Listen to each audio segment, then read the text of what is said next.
Hey everybody, my name is Sam Effa and I'm really excited to be welcoming you to Take Our Kids to Work Day. As a 100-meter sprinter, I've represented Canada at 3 World Championships and 2 Commonwealth Games as an RBC Olympian. Fun fact, I was also on the Amazing Race Canada Season 7 and I'm a University of Queen's Master's student. So I got a lot going on here. But I gotta say, I am a huge fan of this day. I have good memories of it. My dad was an auto mechanic working at Calgary Transit, so around our neighborhood, we were this one-stop shop when it came to getting your vehicle looked at. It was cool. I remember my dad taking me to his work on Take Our Kids to Work Day. His garage was in the north side of Calgary and he showed me everywhere. His transit crew were an integral part of making sure people could get around the city. I got to see the offices and the behind the scenes of how his crew got our transit system running. It was super inspiring. I'm really excited about this year's theme, Take Our Kids to Work Day. You belong here.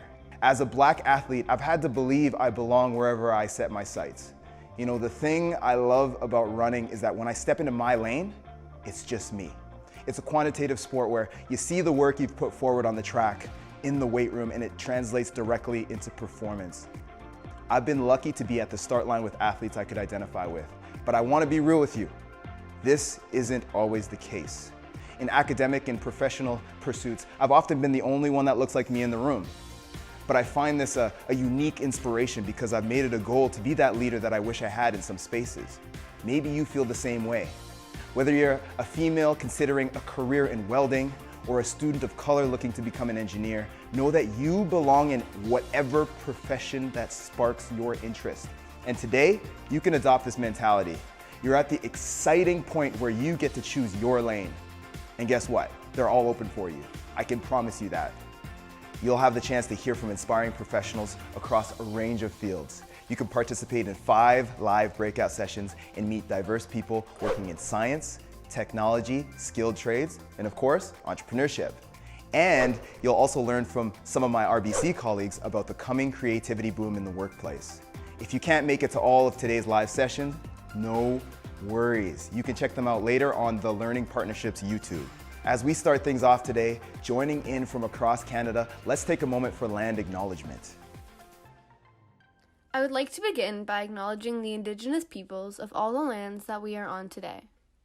While we meet today on a virtual platform, I would like to take a moment to honor the land, waters, plants, animals, and all the ancestors that walked before us in this place we each call home in Kanata. The Learning Partnerships head office is in Toronto, a name taken from the Haudenosaunee language, on the traditional territory of many nations, including the Mississaugas of the Credit, the Anishinaabe, the Chippewa, the Haudenosaunee, and the Huron-Wendat peoples. It is now also home to many diverse First Nations, Inuit, and Métis peoples. The territories on which we live, learn, work, and play are both unceded and subject to treaties, including the Dish with One Spoon Wampum Belt Covenant, the Toronto Purchase, and the Williams Treaties. The violation of these treaties by the Government of Canada and the impacts of colonialism, including the legacy of the residential schools and the 60s scoop, have resulted in lasting harms, intergenerational trauma, and ongoing injustices to Indigenous peoples. As we reflect on the historical and current relationship between Canada's education system and Indigenous peoples, we are highly aware of how much work there is to do to repair the relationship with Indigenous students, parents, families, and communities. We acknowledge our responsibility as settlers on these traditional territories and as a learning organization to improve our own understanding of local Indigenous peoples and their cultures, and to take concrete action as identified in the Truth and Reconciliation Commission of Canada's 2015 report. We are grateful for the opportunity to gather today and thank Indigenous peoples for sharing this land with us. My name is Deborah Kirby, and I'm the President and CEO of the Learning Partnership. You may know some of our programs, such as Welcome to Kindergarten, Coding Quest, or Investigate, Invent, and Innovate. But today, we're all about Take Our Kids to Work. And our focus today is you and the fact that you belong here. Off the top, I want to hit you with 2 stats. The first is, did you know by the year 2030 that 65% of the roles you will be stepping into don't even exist yet? Technology is transforming at such a rapid pace that the future of work is unfolding in all sorts of unexpected new directions. The second stat is that diversity and inclusivity really do drive innovation. Research shows that diverse teams outperform non-diverse teams by more than 50% in terms of the results they produce and in terms of the job satisfaction that employees have. This is an example of how lived experience is so important, how different voices, different skills and competencies are all needed at the table to drive innovation in terms of how we communicate, how we collaborate, how we solve problems together, and how we empathize with the different communities and clients that we work with. I'd like to close by saying a big thank you to RBC Future Launch for their incredible support making this day happen. As well, a big thank you to all of our panelists, our presenters, and our volunteers for bringing this day to you. And of course, a very special thank you to the one and only Sam Ifa. So once again, many thanks for being here. Remember, you belong here. Have a great Take Our Kids to Work Day 2021. All right, let's get started meeting some diverse professionals in some interesting fields. First, a question for you.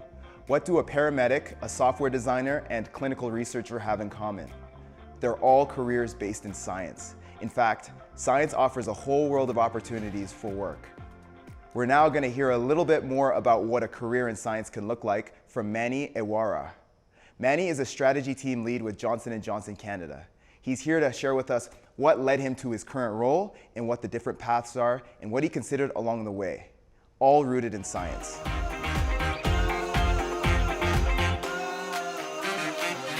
Hi everyone, my name is Manny Ewara and I work at Janssen Inc., the pharmaceutical company of Johnson & Johnson, where every day I get to work with teams of diverse people with backgrounds in things such as medicine, bench science, finance, law, and marketing, and get to work together to bring new medicines to Canadian patients and their healthcare providers. Ever since I was in high school, I've always been interested in science and healthcare and business. And today I'm fortunate enough to bring these interests together in the work that me and my team does at Janssen, where really it's our aim to create a future where disease is a thing of the past. Roles in science and healthcare come in many different forms. I know when I was first thinking about a future career in healthcare, my mind first went to working on the front lines, to the doctors and nurses and other healthcare professionals that work face-to-face with patients every day. As we've learned over the course of the pandemic, these jobs play such an important role in keeping us all safe and healthy. However, over time, I was also able to learn that there are many different roles in the healthcare industry that are outside of hospitals and clinics, and that these roles also play a really important role in keeping and improving the healthcare of Canadians. After high school, I went on to pursue post-secondary education, first in biochemistry and then in epidemiology. This opened up opportunities for me to work in the public healthcare system, then in consulting, and today in the pharmaceutical industry. If I could offer one piece of advice to you at this stage as you're thinking about future careers and education, firstly, I'd say that really anything is possible with your passion and commitment. I encourage you to keep exploring and learning about all these many different possibilities, and today is really a great first step in doing that. I hope you all enjoy the day today and learning more about the workplace and the potential careers and opportunities available to you, both in industries like healthcare as well as many others. I hope you have a great day. And now we'll hear from a change maker who brings life to the importance of mentorship and community building. Up next is Angela Uma, a law student and the co-founder of Hey Black Girl. Angela will be sharing her story with you. How she channeled the challenges she experienced as a university student new to Canada into co-founding a nonprofit that's focused on encouraging and empowering Black women as they enter the workforce. Her story is really inspiring and hopefully can spark some ideas for how you can make a difference.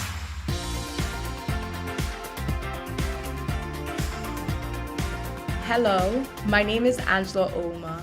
I am a third-year law student and the co-founder of Hey Black Girl, a community organization that seeks to empower Black women through hosting culturally relevant workshops.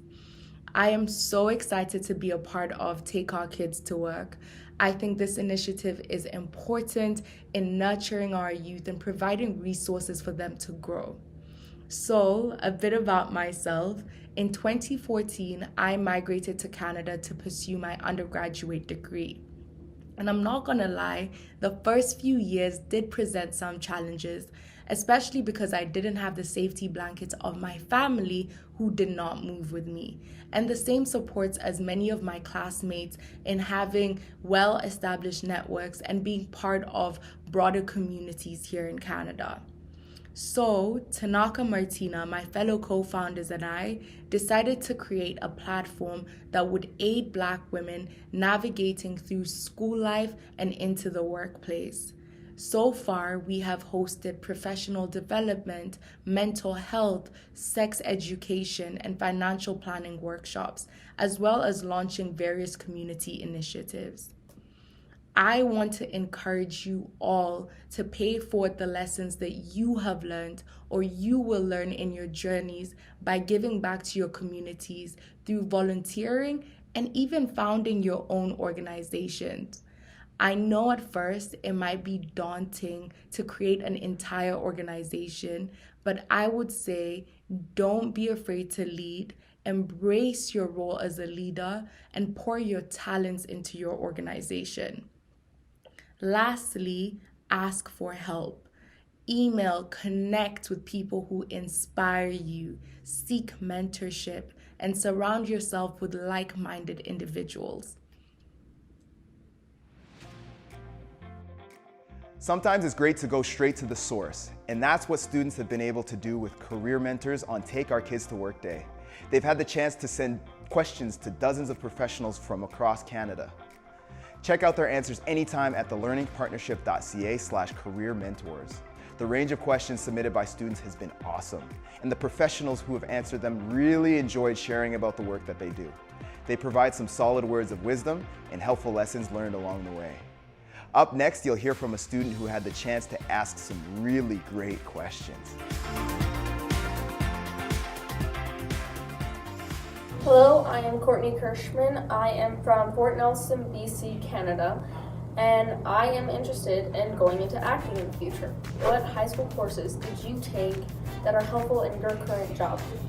English and writing, you need that no matter what. Graphic design, that's helpful to me because I make a lot of Photoshop assets. Drama teaches you how to work with a team to make a project with a lot of moving parts. I think it teaches you more than people give it credit for. I work a lot with numbers in my role, analyzing data, and so I find the knowledge in mathematics comes in handy. What jobs do you think will be popular or in high demand by the time of 2030? Me being in the energy sector and a lot of people out there in the world wanting to help our planet, renewable energy sources over the next 10 or 20 years are going to be a great career and a great resource to help our planet. And that includes solar, wind, water, and so many other possibilities. Personally, with the continuous demand for privacy and information security, I believe a career in the information technology will be in demand years to come. However, certain jobs in engineering, medical, and financial sectors may also be in demand. Hence, I encourage you to keep looking for your area of passion and interest. What 3 words of advice would you give your grade 9 self? Believe in yourself. I think a lot of us have that little birdie on our shoulder that chirps at us all the time and tries to tell us we can't do something or we're not good enough. I'd say put it aside and just go for it. Be passionate in your life and do more of what you want to do. And persist and never give up no matter what life throws at you. And be grateful for all of your life's experiences and realize that life is happening for you and not to you. Get started now. It doesn't matter what industry you want to be in, just start making those connections, start building those skills. It's okay if you change your mind later, but you'll have that experience and you'll start your resume earlier and get farther sooner. Okay, let's talk about a sector that I'm really excited about, skilled trades. Fast fact, over 700,000 skilled tradespeople are expected to retire by 2028. That means that there's going to be a lot of job openings soon in the skilled trades. Hillary Nowak exemplifies all of this. She's the owner and operator of Ink and Iron Automotive, an all-female auto body shop. And up next, she shares with you some of the things she loves best about owning a business in the skilled trades. Hey guys, my name is Hillary and I am the owner of Ink and Iron Automotive and I am an auto body repair technician. So a little bit about what I do as an auto body tech is I can take a car that has been crashed and I can repair it back to its pre-accident condition. What I currently do in my shop is we focus on classic cars and custom. So we'll take an old car and we'll take it all through the stages of removing the rust, replacing panels, sanding filler, painting it and putting it back together. So kind of like, I guess what you would see on car shows on TV, where the car comes in looking like a complete wreck and it rolls out of the shop looking like a piece of art. I made the move about 7 years ago to open my own shop. So it was always something that I had wanted to do. And I was kind of just looking for that idea that would make it stand out from all the other shops out there. Throughout my career, I was also meeting more women who either had a hard time finding a job or had to leave their workplace due to, harassment or not really feeling comfortable. So hearing kind of their stories is what inspired me to open a shop that was completely women-owned and operated. And we've been in business about 7 years. And I really want my shop to serve as an example for young women out there that you can do this job. Don't be intimidated. Trades are amazing. I think when I first started, there was a lot of stigma around it, like, oh, you're not smart enough to go to university, so just go learn a trade, where that has changed so much. Your pay scale now, it's crazy. Like, people are appreciating trades more. They're in demand. I think they're more respected now. So don't come at it with that like nose up kind of way. Like, you can have an extremely respectable career. Just give it a try. It's fantastic. You've been waiting for it. Careers in tech. Technology is awesome. There are so many facets and it can be used to problem solve in just about any sector. Our next presenter knows what this can look like. Partik Dulat is here to share her passion for tech and her unexpected path to a career she's really excited about as STEM for Girls leader for IBM Canada.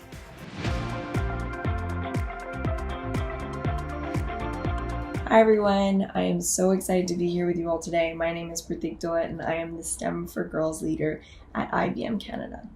Within this role, I get the exciting opportunity to build a more diverse and inclusive workforce by breaking those stereotypes and really supporting those underserved and underrepresented populations. Before this role, I was hired as a software developer for IBM Consulting, where I got to work directly with clients and solve a variety of really cool problems. Technology can solve problems in absolutely every industry, giving us the unique opportunity to consult in any field that we like, whether it was fitness, retail, finance, education, you name it. You're never really stuck. I absolutely never considered tech in high school. In fact, I went to university to study biology and I had no understanding of what computer science was. It wasn't until my second year of university where I learned of the endless possibilities in tech. And I kind of thought it was a lot of fun. I learned that surprisingly, technology isn't black and white, right or wrong. It allowed me to foster my creativity and spark my curiosity in ways that I could not have imagined. I was so fortunate that I took a chance with that single computer science course, because without it, I would not be here with you all today. IBM has made it a goal to ensure that students have exposure to STEM at a much, much earlier age than I did, by providing support to you, your parents, your teachers, through IBM Skills Build and events such as today's Take Our Kids to Work Day. This day is so important in allowing you to preview the many interesting and rewarding career paths available today. Take the time to learn what's out there. Be curious, ask questions, and seek out mentors who inspire you. Remember that we want to share our experience with you. And it's okay to take risks and learn about areas that you may not be interested in. I walked into my first computer science course with a lot of negative assumptions, but walked out with a whole new perspective and now a career that I'm really excited about. Take Our Kids to Work Day is presented by RBC Future Launch, which is all about bringing people together to co-create solutions so they're better prepared for the future of work. As a member of the RBC Future Launch team, I'm proud to support the work that we do to help you be the best you can be. RBC Future Launch can help you build new skills, grow your network, gain experience, and tap into programs that enhance mental well-being, because these areas are so important. And we're proud to partner with the Learning Partnership on Take Our Kids to Work Day. It's exciting to be a part of this day of career exploration for Canadian youth. Whether you're participating with your class today, with a parent, or with a mentor, we are so glad you're here, and we're proud you made it. It takes effort to show up. It takes time to learn. It takes courage to try new things. And by participating in this day, you're doing all of that because you are the future of work and you belong here. Well, that wraps up our kickoff event for Take Our Kids to Work Day 2021. It's been a huge pleasure to welcome you to this day of learning and exploration. Join the conversation online using the hashtag #KidsToWork and share your feedback by completing the Take Our Kids to Work Day survey at thelearningpartnership.ca/survey. Big thanks to presenting sponsor RBC Future Launch and to the many sponsors who made today possible, including lead sponsors Johnson & Johnson, IBM, and Toronto Hydro. And thanks especially to all of you participating students, parents, and workplaces across Canada. I hope you dive into the sessions today. Check out as many as you can and be sure to ask questions because you truly do belong here on Take Our Kids to Work Day. Have a great day, everyone.